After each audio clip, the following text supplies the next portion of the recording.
make a move and the bunny gets it. I said, put the bunny back in the box. Why couldn't you put the bunny back in the box?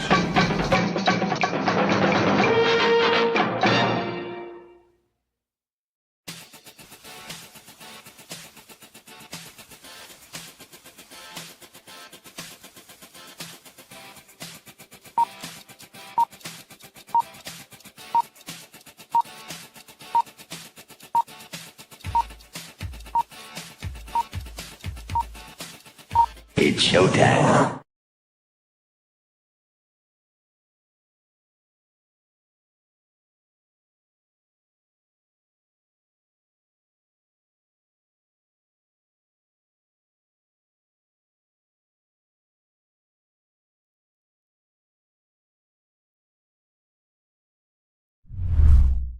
Psychically, I'm very well endowed. I wanna know what you're thinking. There are some things you can't hide. I wanna know what you're feeling. Tell me what's on your mind.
There we go.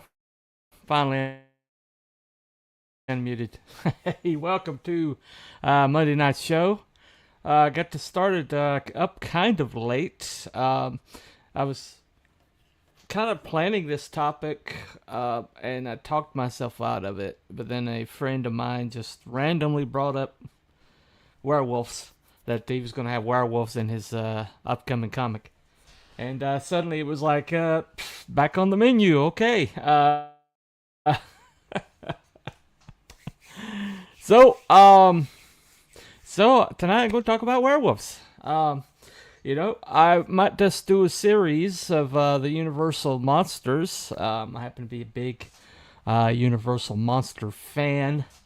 And so it's a possibility that this might be a series. I don't know.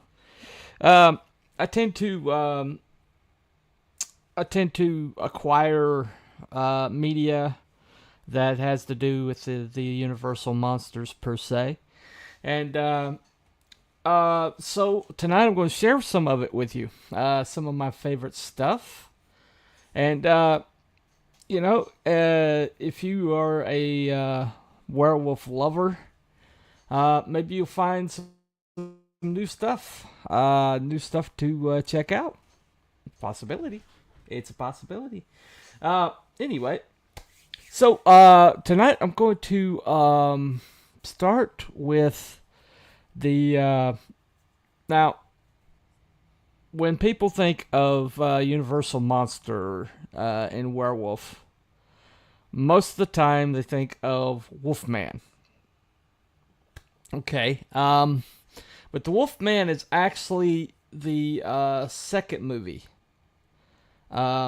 that's considered a Universal movie that came out with about a werewolf. The first one is actually, I like it better. Now, Lawrence Talbot's story is very compelling because, he didn't volunteer for this. And is tragic. It's a guy who's desperately trying to control himself and failing. And so it has a lot of resonance, emotional resonance. But the first one, the one that actually, if you've ever heard Warren Zevon's song "Werewolves of London," he got the idea for that from this movie. Okay. Now most of the time when you type it in, American Werewolf in London is going to pop up because that movie is considered a modern classic. And but the movie in question is called Werewolf of London. Okay. Now I like it a little bit better because the man that's afflicted with lycanthropy in this one happens to be an asshole. And does a lot of underhanded stuff. And so when he gets his comeuppance, it's more enjoyable for me. Poor Lawrence getting beat to death by his father with the silver-headed cane. I don't know, it just seemed a little bit wussified, to me, that he would go down that easy. But this one, while werewolf, Wolfman, basically everybody talks about the makeup effects. They were actually pioneered in this movie. But this guy, they kept him more of a man on the man's side of Wolf. So he wasn't quite as bestial. But in some ways, it made him more terrifying to me. When you hear that somebody got, jacked up, you actually... This is more believable. To me, it's more believable. But anyway, let me play this trailer here. Now, they said it was going to clear, but if it doesn't clear, if YouTube's live algorithm says, "Oh my God, somebody's using something else that's been previously created, I've got to strike them down," Anyway, I'll be right back, but check this out.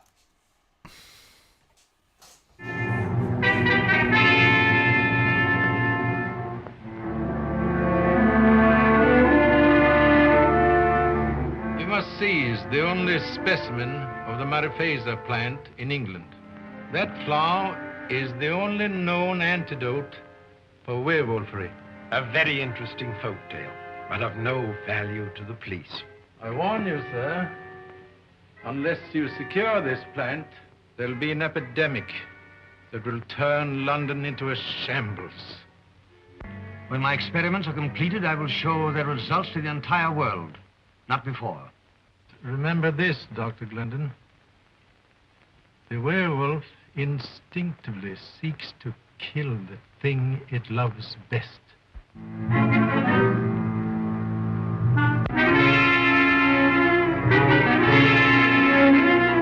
You brought this on me that night in Tibet. Sorry I can't share this with you.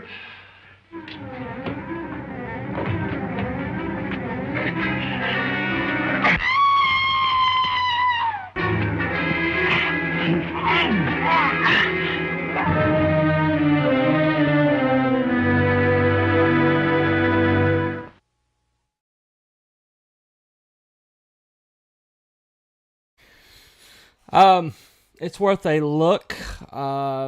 It's available on YouTube to watch. And they didn't really show the werewolf makeup. I got it in my thumbnail though. The guy in my thumbnail, that's what the werewolf looks like. And I don't know, it just scares me. I think it's more scary looking than Lon Chaney. To me. Anyway. Do I have an actual comment over here? Is somebody alive in my chat? Let me check. Howl at the Moon. Ow. Yep. Werewolves of London. What I really find amusing about the whole Warren Zevon Werewolves of London story, okay? Now, Warren is a typical kind of like pretentious individual. And he basically told somebody that he could turn anything into a hit record, that hit records were easy. And so somebody bet him that he could turn, the Werewolves of London into, basically just whatever they were watching at the time. And so he did it on a bet, and it turned out to be the hit that kind of like funded his whole entire career. But he badmouthed it all the way up to the day he died, and kind of like played it begrudgingly, just one of those things. No, I hate that. I mean, if people love something that you did, who are you to be a jerk about it, But he's just one of those. Case O, is that UGNG? Okay, I'm not sure what language that is, but okay, well, thank you. Welcome to the chat. Okay, anyway. Sometimes conversations happen in the chat that I don't have any idea, but it is okay. Welcome anybody. All right, now, so that's a little bit more obscure than the Wolfman movie, but definitely worth watching.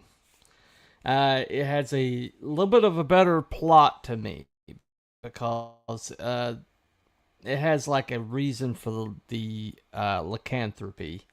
It has like a solution to the lycanthropy, and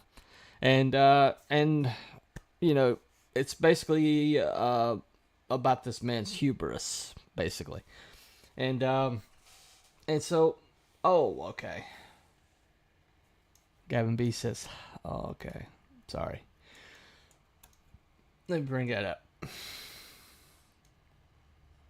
Okay, I'm not seeing it over here, but evidently he said hi. Okay, all right. Yeah, I'm not seeing it in my chat over here. Sorry about that. I do have it in my over here. Anyway, StreamYards has been weird about that lately. But anyway, welcome, Gavin. But anyway, so the thing that now another obscure thing that I really enjoy. Early in Fox, the Fox channel. The Fox channel was actually very innovative. It was it wasn't one of the big channels that was basically the networks. Okay. The federally subsidized and approved of networks. Fox was the only like cable centric channel that rose up to challenge the big channels, and because early on they were basically taking moonshots. They were just basically throwing stuff at the wall, seeing what sticks. They did things like Married with Children, Lycanthrope. Nah, I'm a misanthrope. Oh, okay. Clever. Anyway, but because Fox Channel was brand new, they were taking like shots. I mean, they genre stuff that the networks wouldn't even touch. They were taking shots on. And so one of the things that they took a shot on was kind of something along the lines of a fugitive, where a person who is running from something will stumble upon situations and solve them from week to week to week. And there's this overarching quest going on. Like the Incredible Hulk is a good example of this. And so they created this show that was kind of like the Incredible Hulk, but with a werewolf. And this guy was pursuing the guy who scratched him and or bit him and caused him to be a werewolf. And it was actually pretty well written. Now, it's very, very 80s. Extremely 80s. It's got, I mean, when you see this, it's about as 80s as you can go. But it didn't last. A lot of those shows didn't stick. This one, a lot of people who are werewolf fans consider this maybe the best werewolf network television show. Because the lore was solid, is decently written, and is very consistent. And the creature effects were done by the same people who did the Howling movies. So they're very solid, very solid. Anyway, let me show you this right quick. Okay, here we go.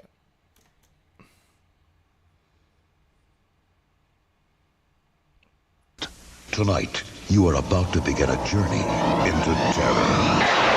When the world isn't the same as our minds believe, then we are in a nightmare. And nothing is worse than a nightmare. Except one you can't wake up from. 2 more kids were killed last night. The cycle has begun. Now, there's silver bullets in that gun. You can end the curse by severing the original bloodline. What's happening to you? I did it. I killed last night, Kelly. You're one of mine, aren't you? I don't want to be like this. You come to kill me. You're gonna send a bounty hunter after this kid? What the hell you got in there? I don't know. Lock your doors. Turn off the lights. Find a chair that's comfortable and safe. Prepare yourself for Werewolf. Next. Eric Cord was just an ordinary college student until he was attacked by his roommate, a werewolf. Now he's running for his life, chased by a bounty hunter for the murder of his cursed friend. In pursuit himself of the evil werewolf Skorzeny, the source of his bloodline, a beast who must die to set Eric free. A race against time and the bloodlust that threatens to overwhelm him.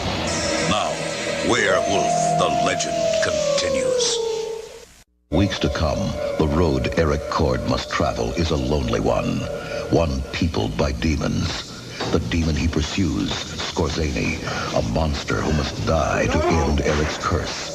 The demon inside him, the bloodlust that threatens to turn Eric into a killer out of control. And the demons that plague humanity, fear, greed, guilt, and revenge. But there are other travelers on this road that renew Eric's courage and hope, the strength of friendship, the love of a family, the warmth of a young girl's heart, priceless and grasped for only an instant before they slip away. But they all remain allies in Eric's battle with evil, the evil around him and the evil within, whose name is Werewolf.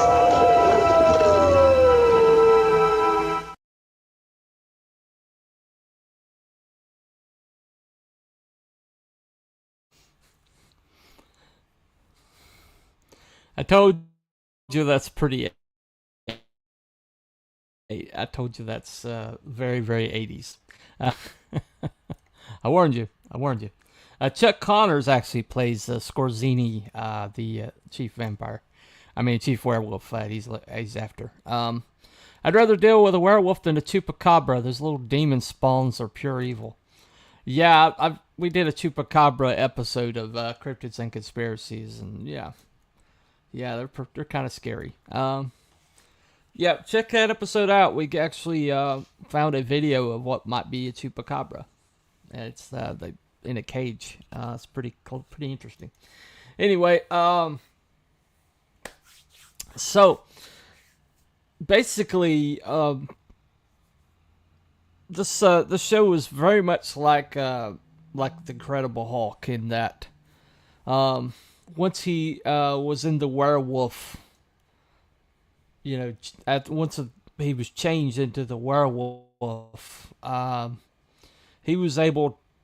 The lore was that he was able, Chihuahua, no, no, Chupacabra, different. Chihuahuas are scarier. Anyway, the old Fox series, watched it every week. Yep.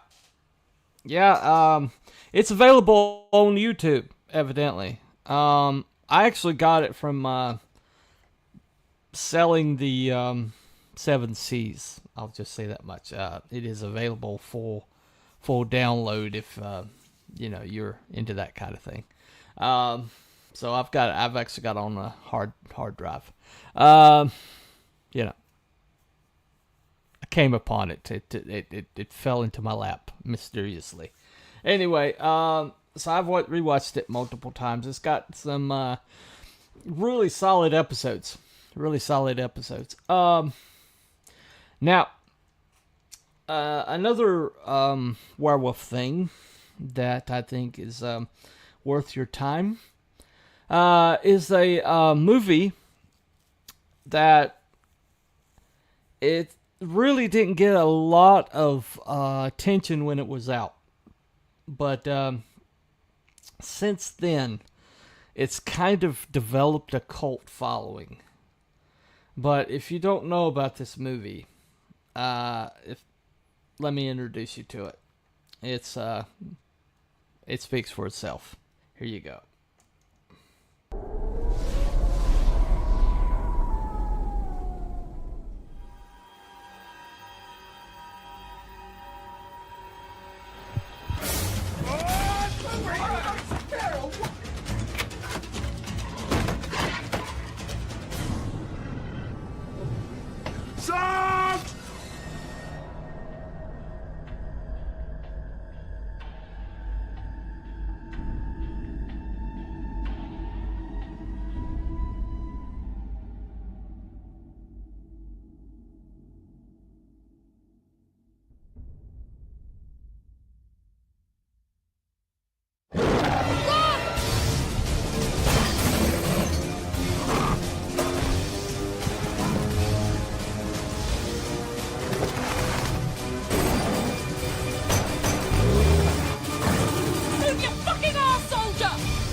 Bear talks dirty.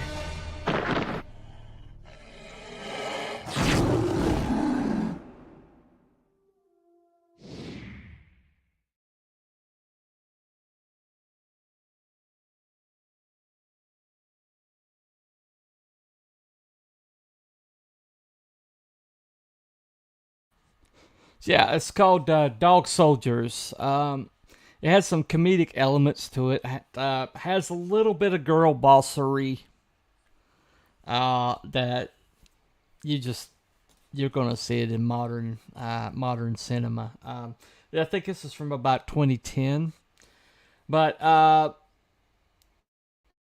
in that same year, it might have been a little before 2010, but in that same year, there was another movie that came out. Appreciate it, man. Hey, Wookie. Glad you're feeling better, man. Anyway. So,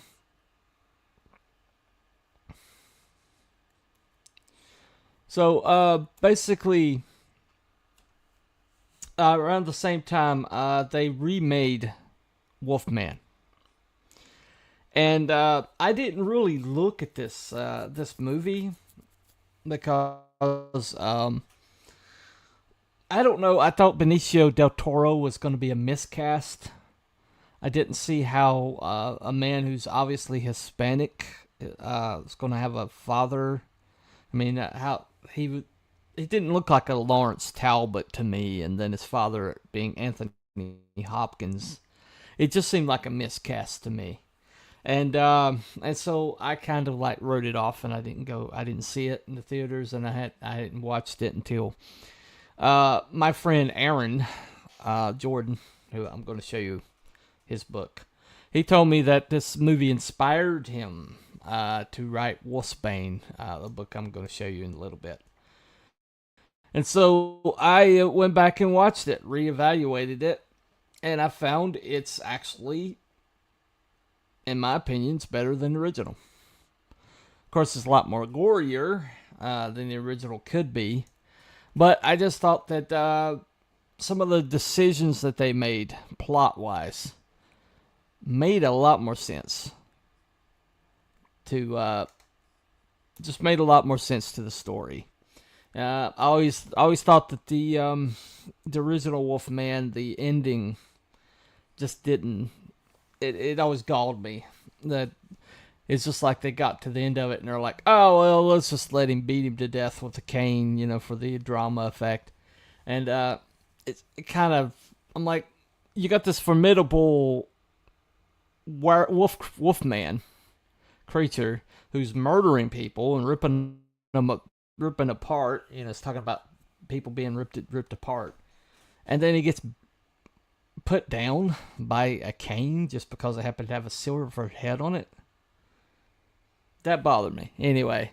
But so I went and watched. I went back and watched this movie, and yeah, the Benicio del Toro casting didn't get any better for me, but I was able to enjoy. I was able to, get over it and enjoy the movie a lot more than I thought I would. So it's a recommend for me. Here is the trailer.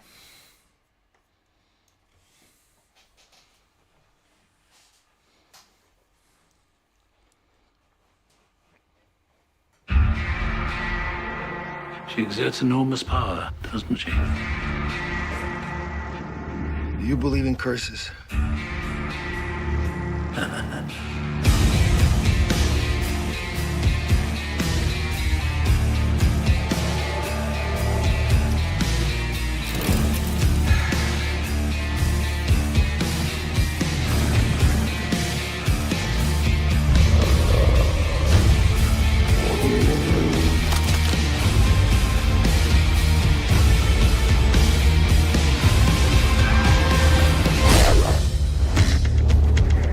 Never look back, Lawrence. Never look back.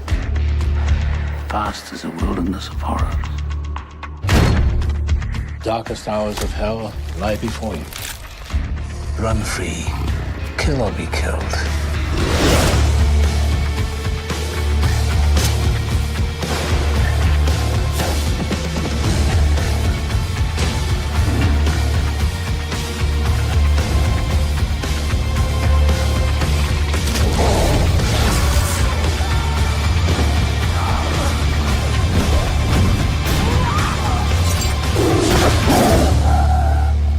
It is glorious, isn't it?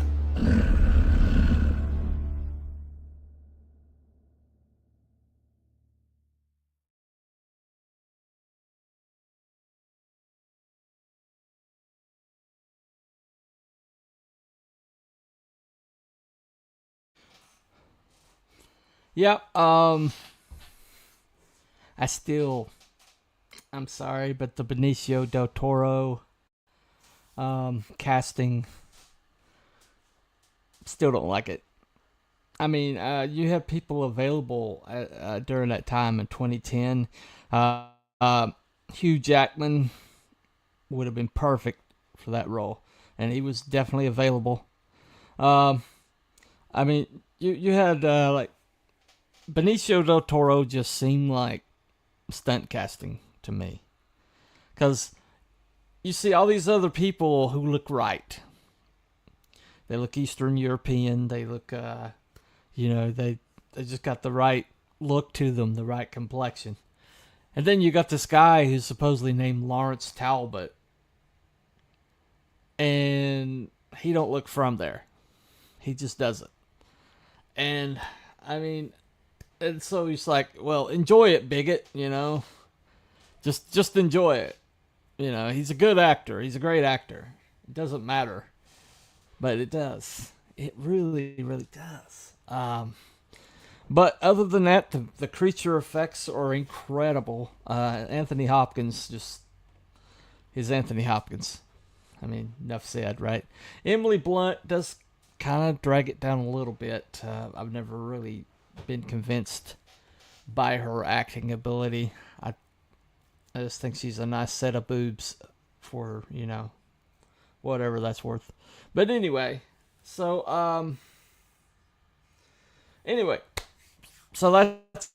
that's a recommend for me. So review Werewolf of London, Werewolf television series, the Dog Soldiers, and the Werewolf from 2010, the Wolfman of 2010, movie from 2010. I did lose some people, I guess. I upset some people. Can't be helped. If you love the movie, you'll love it. Benicio del Toro is incredible. He's an incredible actor. I just didn't think he fit. And that has nothing to do with his acting ability. It has everything to do with appropriate casting. But anyway. So, now I've got some books to show you. I'm going to start with the novels. Now, one of the best werewolf characters that I know of is in this book series here. This is Larry Correia. You don't have to worry about Larry. Larry is very based. He is a big on the Second Amendment. He is a big supporter. Military guy. And this series is the Bayon, and it's very good. But the character's name is Earl Harbinger. Great name. Just an awesome name. And he is one of the most badass characters. I mean, period. The first time you get an idea that he might be, unique or supernatural is basically there's an alpha vampire down this hole. And they barely escape that guy. And Earl basically has a score to settle with this guy. And so he's like, well, lock me in. I'll go take care of this. I'll be right back. He says, I'll see you tomorrow morning. And they're like, what? So he goes down in the hole with that alpha vampire. And then he goes back with the guy's skull the next morning. And it's kind of like, that dude we barely survived. And he soloed him. What the heck? And so just a great character. This is the book that you get the most Earl in. It kind of gives his backstory and everything. This is Monster Hunter Alpha. Just great book series. It's got a lot of Cthulhu mythos, H.P. Lovecraft. It's got a actual Frankenstein's monster in it, but he's a government agent Franks, and he's just about as badass as Earl. His book is Nemesis, if you want to read that. I may have to bring him up when I do Frankenstein's monster. But anyway, it's a great series. I highly recommend this series, Monster Hunter. Just incredible book series. If Hollywood wants a new IP, tentpole, this series. Of course, they'll destroy it. But with rise of independent media, maybe Larry can get it done outside of the Hollywood system and maybe get it done right. It's possible now. You know, with AI and all this stuff coming up, it's possible all this stuff can get done without hundreds of millions of dollars. So this series, if Larry ever gets it done, I'm telling you, automatic buy, first ticket. I couldn't find the book. I'm fairly certain I loaned it out, but if I can't find it, I'm gonna have to rebuy it. But it's a Robert R. McCammon. His book is Wolf's Hour, and then he did a series of shorts based in this universe. The character's name is Michael Gallatin.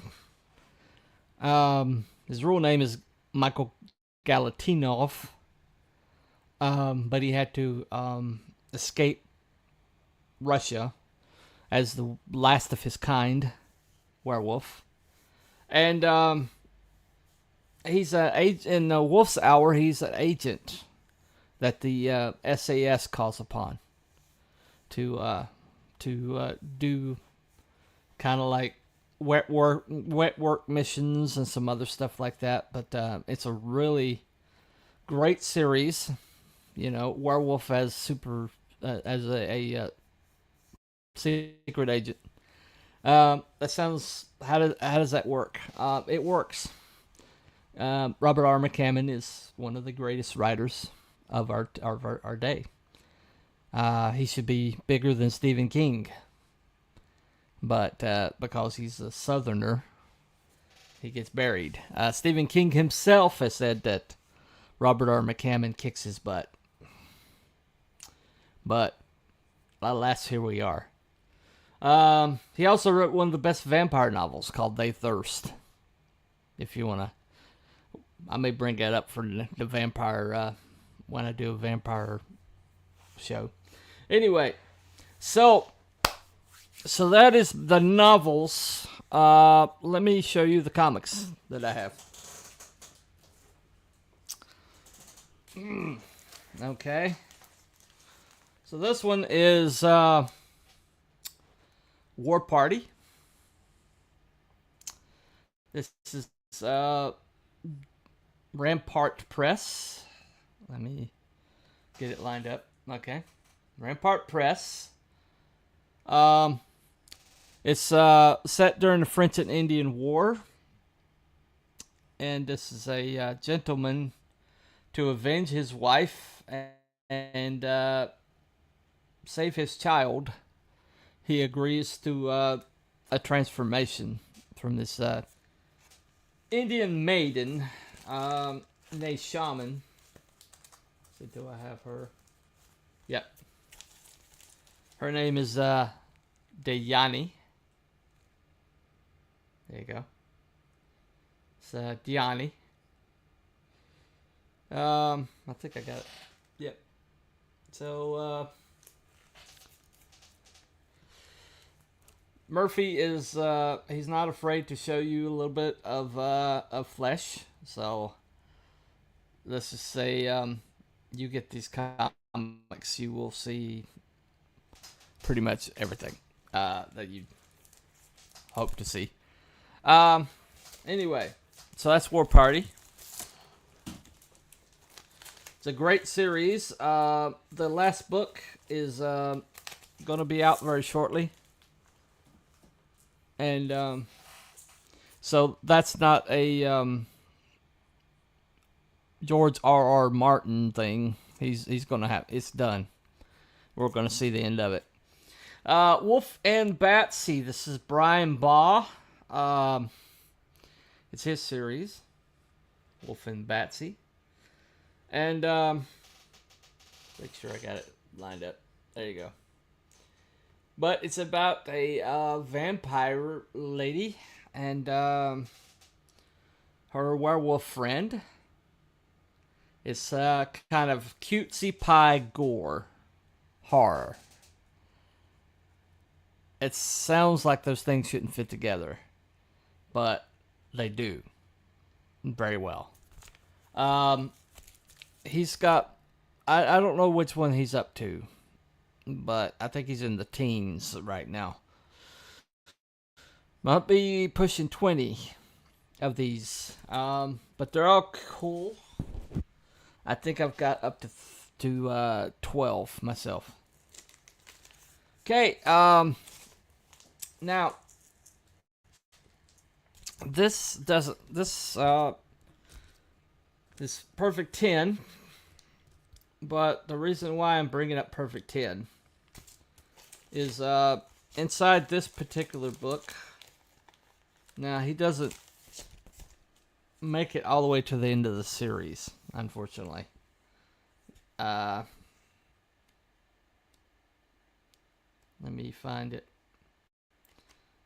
But there's a this dude right here. This really scary dude right here. His name is Crimson. Whoop. Make sure you see him.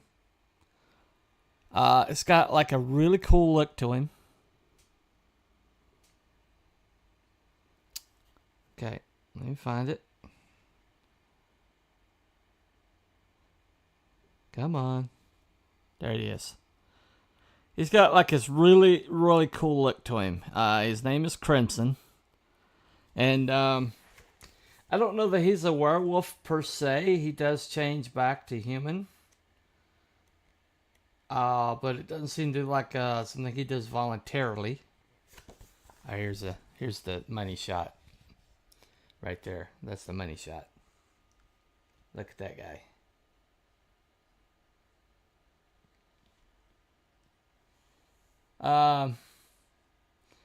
Just a really cool character. That I really liked.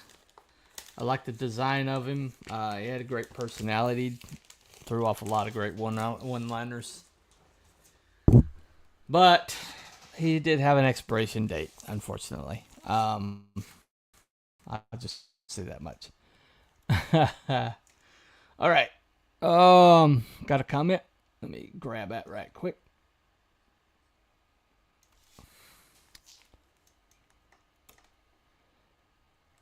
Gorgeous. Some Werewolf by Night. The main character's name is Jack Russell. Yeah. Yeah, Jack Russell. I don't have any Werewolf by Night except for the introduction of Moon Knight, which happened in Werewolf by Night. But yeah, his name was Jack Russell. It's just kind of goofy, but I like it. Anyway, so this is the first Wraith of God book, right here, and this particular comic had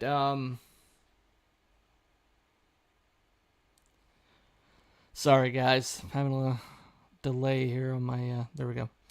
But this particular comic had werewolves as the big bad. And it's a really great story. Really cool.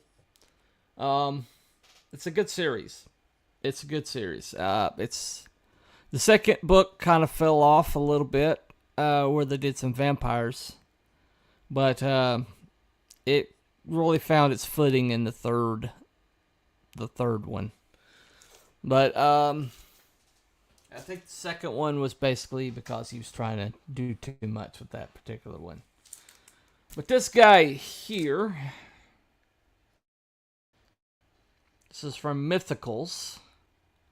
He's a member of the Mythicals team. Kind of not happy about it. First time, basically, this is a knockdown drag out that happens the first time he sees the vampire guy, and you're like, oh, I don't think those two are friends. Here's a great cover. It's just a great cover. Check it out. Let's make sure. Yep, that's just a great cover. But he's a real cool character. Now, my friend Belmont, a few years ago, he put out a series called Smokes the Fox. And Smokes the Fox is a hybrid. So technically, the guy chasing him is not a werewolf per se. Werewolf is basically, there has to be like a transformation take place. He's more of a wolf man. But look at this cover. He's called the Weaponized Werewolf. His name's Cheney. And look at this cover. I am probably going to get struck just for showing this. But look at that. Just a really cool cover. Let me make sure I get it centered. There it goes. Anyway, so this is Weaponized Werewolf, which was the both of them were written by Mike Barron. This one was drawn. Let's see. So let's see who drew this. He's always bragging about the artist he gets. I don't want to tell you the wrong thing. But, so the penciler is Barry McLean, Jr. Inker is Rodney Ramos. And, the cover was Tim Vigil. And, Kyle Ritter and Zevius colored it. My friend Zevius. So, just a really cool book. I don't know where he's selling these now, but if you get a hold of Belmont, I know he's got plenty of copies of that.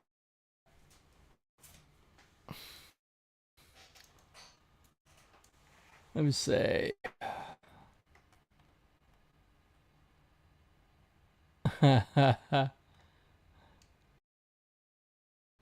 Got not gorgeous. All these weird things, yeah. Yep, gotta run, y'all. Have a great night, and God bless. All right, see you, Wrangler. Thanks for coming by. All right, now, this last one here, this is my friend Aaron's comic. It's called Wolf's Bane. Now, this is the Universal Monster version of the cover. Let's see. So this is Universal Monster cover. The whole thing's in black and white. I just thought that was really cool. The piece of art on the back too. But basically, he has decided to reissue this.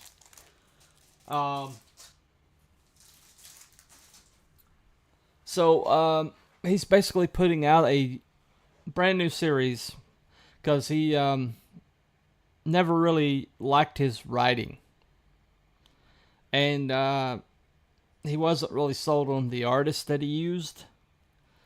But now that he has more resources, he went back and fixed all the problems he had with his script. And got a new artist. And everything is just incredible. I backed it on Kickstarter. I can't wait to see it. But Wolf's Bane's a great series. Great writer. Aaron Jordan's a great writer. So, basically, you got, if you love werewolves, all those things that I showed you tonight are high recommends. Give you new stuff. Probably stuff that you haven't seen before. So next time you reach for American Werewolf in London. Maybe do Dog Soldiers. Or next time you decide to check out Werewolf Man, maybe check out Werewolf in London. reevaluate the 2010 Wolfman movie like I did. And, see if you can find that series. I'm pretty sure that it's available on YouTube. The Wolfman series. I think it's available on YouTube. If it's not, there are torrent sites that can give you the whole entire series. It could use a 4K upgrade, but I don't think they're going to do that. But with AI, maybe somebody can do it themselves. We don't necessarily need the mainstream to do stuff for us anymore. Which is both a blessing and a curse. We'll find out. But yeah, check that series out. Check out the Monster Hunter series, if you haven't, by Larry Correia. While you're checking that out, try the Grim Noir. The Grim Noir Chronicles. That's a mouthful. But I think the Grim Noir Chronicles, the trilogy, is maybe the best 3-book series. And you'll talk about Girl Boss, Faye Vera. Oh my God. Talk about Girl Boss. But he does it right. I mean, he does it legitimately right. You know why she is the way she is. By the end of it. But, so Larry Correia, anything but Larry Correia. But the Monster Hunter series is definitely high recommend. Okay. Now, I think the reason why we like werewolves is because, that fight, we all fight against the animal side in us, I think.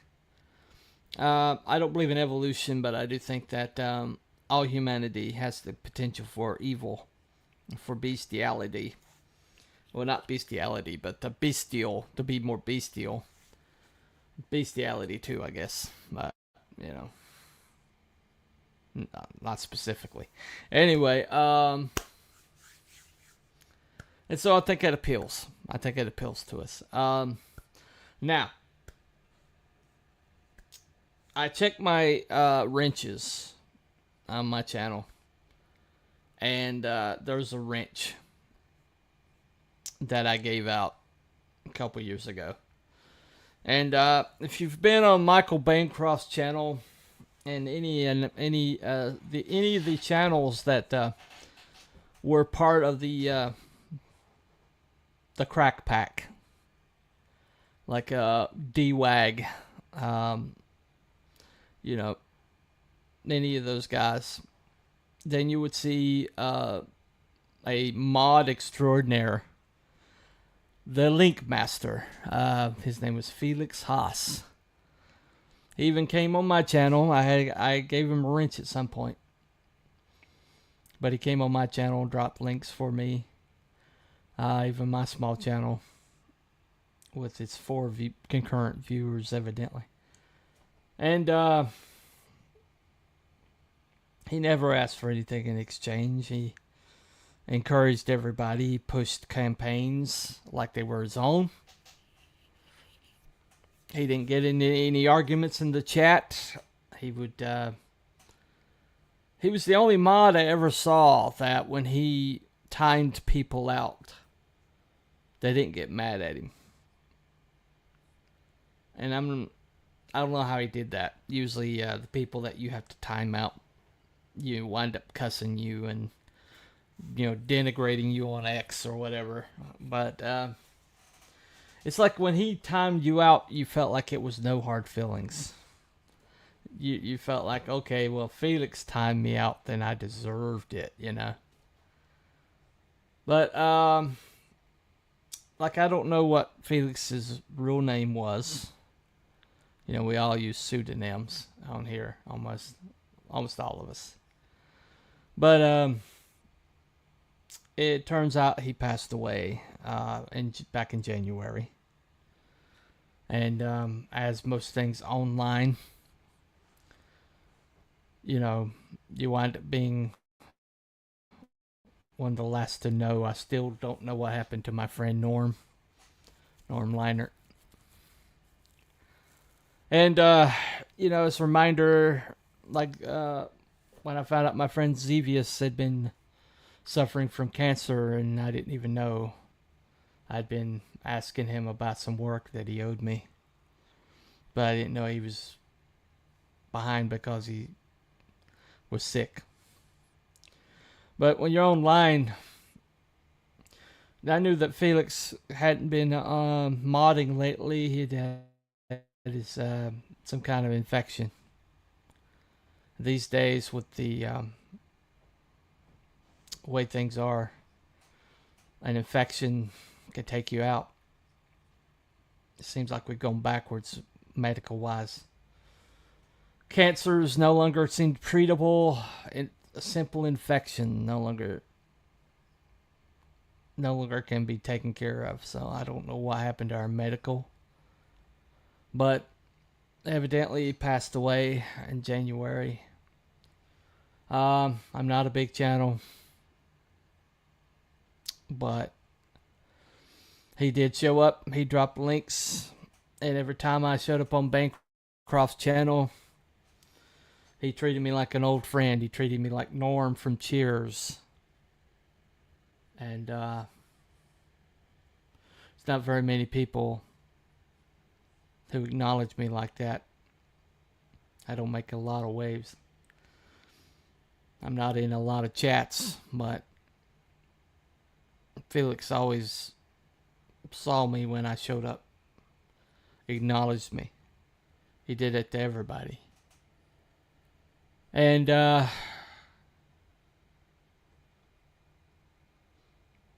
these chat rooms tend to be like the local bar.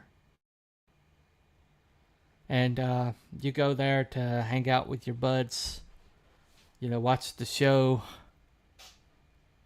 And like Bancroft has a whole entire litany, a whole entire lore, a whole entire system of in jokes. And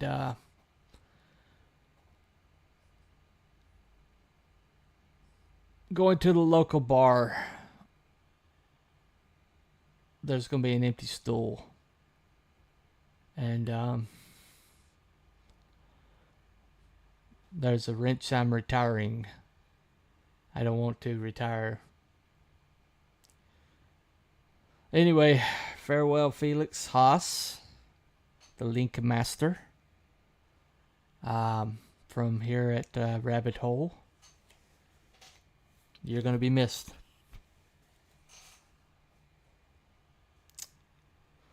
Anyway, that's been Cooper for Telepathic Bunny Comics. Follow the White Rabbit. We'll see you next time. Have a good night.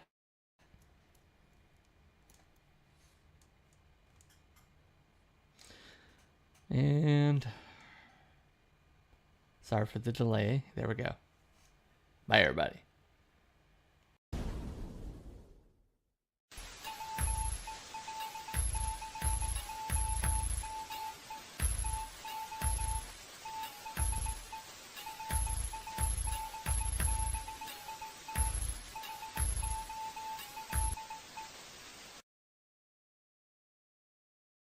Thank you.